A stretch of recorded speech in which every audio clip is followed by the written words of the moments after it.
താമസിക്കാൻ ഉള്ളിൽ എന്താ ഉൾക്കൊള്ളാൻ ബുദ്ധിമുട്ടാണ്. ഈ ഫർണിച്ചറൊന്നും ഉണ്ടായിരുന്നില്ല ഇവിടെ.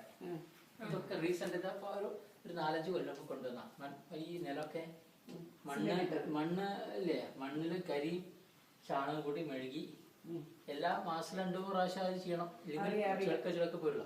അങ്ങനത്തെ ആയിരുന്നു ഒരു 4 കൊല്ലം മുമ്പ് വരെ ഈ നിലമൊക്കെ. ഫർണിച്ചറിന് ഒരു സംഗതി ഇല്ല, ഈ മേശ കസാല ഒരു സംഗതി ഇല്ല. ഇത് മണ്ണ് വെച്ചെഴുതാൻ തന്നെ സൗകര്യം ഉണ്ട് അവിടെ, ഈ മരത്തിന്റെ തടികൾ ഉണ്ടാക്കിയിട്ടത്. അല്ലാണ്ട് ഒരു ഫർണിച്ചർ ഉണ്ടല്ലോ. ഇപ്പൊ ഇവിടെ പഠിച്ചവരും ജീവിച്ചവരും ഒക്കെ ഫർണിച്ചർ എങ്ങനെ കഴിച്ചുകൂട്ടി ഇപ്പൊ ചിന്തിക്കാൻ സാധ്യതയില്ല. റീസെന്റ് 4-5 കൊല്ലം മുമ്പാണ് ഈ നിലം ടൈൽസ് ഇട്ടിട്ട് ഈ ഇന്റർലോക്കിന്റെ മണ്ണായിരുന്നു അടിവിട്ടൊക്കെ.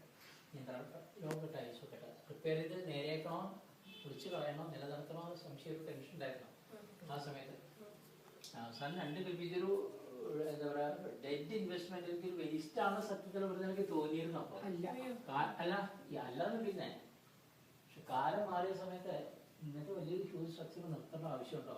അത് മാത്രമല്ല ഉപയോഗിക്കാൻ യാതൊരു എന്താ പറയാ താമസിക്കാനുള്ള വ്യവസ്ഥ അനുസരിച്ചിട്ട് ഉണ്ടാക്കിയതല്ല. ഒരു അഡ്മിനിസ്ട്രേഷൻ ഹെഡ് അതിന് അങ്ങനെ താമസിക്കുന്ന വീട് എന്നുള്ള നിലയ്ക്ക് അല്ലാണ്ട് ഒരു സൗകര്യം ഇത് എല്ലാവർക്കും പായം തല